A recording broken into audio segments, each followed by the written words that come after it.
থেকে উদ্ধার হলো এক শিশু ও এক যুবতীর অর্ধনগ্ন রক্তাক্ত মৃতদেহ। সূত্রের খবর, দুজনকেই ধারালো অস্ত্র দিয়ে কুপিয়ে খুন করা হয়েছে। মৃত শিশু এবং মহিলার পরিচয় জানা যায়নি। ঘটনাটি ঘটেছে বীরভূমের নলহাটি থানার নাগপুর চেকপোস্টের কাছে 14 নম্বর জাতীয় সড়ক সংলগ্ন এলাকায়।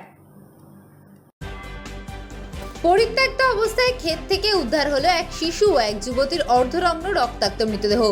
দুজনকে ধারালো অস্ত্র দিয়ে কুপিয়ে খুন করা হয়েছে বলে অনুমান। মৃতদের পরিচয় জানা যায়নি। ঘটনাটি ঘটেছে বীরভূমের নলহাটি থানার নাগপুর চেকপোস্টের কাছে 14 নম্বর জাতীয় সড়ক থেকে কিছুটা দূরে। আজ সকালে এলাকার বাসিন্দারা মৃতদেহ দুটি পড়ে থাকতে দেখেন। তারা পুলিশে খবর দিলে নলহাটি থানার পুলিশ ঘটনাস্থলে গিয়ে মৃতদেহ দুটি উদ্ধার করে। এলাকার বাসিন্দাদের অনুমান মৃতরা সম্পর্কে মা ও পুত্র হতে পারে।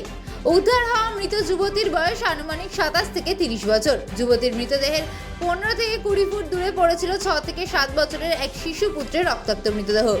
দুজনকেই ধারালো অস্ত্র দিয়ে খুন করা হয়েছে বলে অনুমান। নলহাটি থানার পুলিশ মৃতদেহ দুটি উদ্ধার করে ময়না তদন্তের জন্য রামপুরহাট গভর্নমেন্ট মেডিকেল কলেজ ও হাসপাতালে পাঠায়।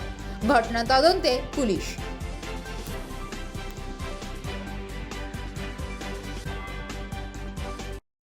কি দেখলেন আপনারা এসে?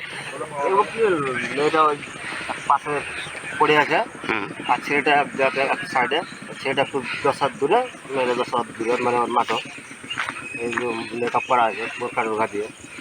আচ্ছা, যে আমরা পুলিশে অর্ডার দিলাম তুলতে, পুলিশে অর্ডার দিলে তুলে দিলাম, এসে অ্যাম্বুলেন্সে নিয়ে গেল। দেখলাম, আমরা তো দেখিনি, সব পাবলিকে বলছে হ্যাঁ, বাচ্চার মা এক জায়গাতে পড়ে আর বাচ্চাটাকে অন্য জায়গায় ফেলে রেখেছে। কজন ছিল মোট মোড়ে? দুজন ছিল। কোনো ক্ষত চিহ্ন ছিল কি, কিছু কাটামাটা? মেয়েটাকে এখানে হয়তো তলপেটে চাকু মেরেছে আর বাচ্চাটাকে এখানে মেরেছে পিঠে। বাচ্চাটার বয়স কিরকম হবে? বয়স একটা ধরেন বাচ্চাটা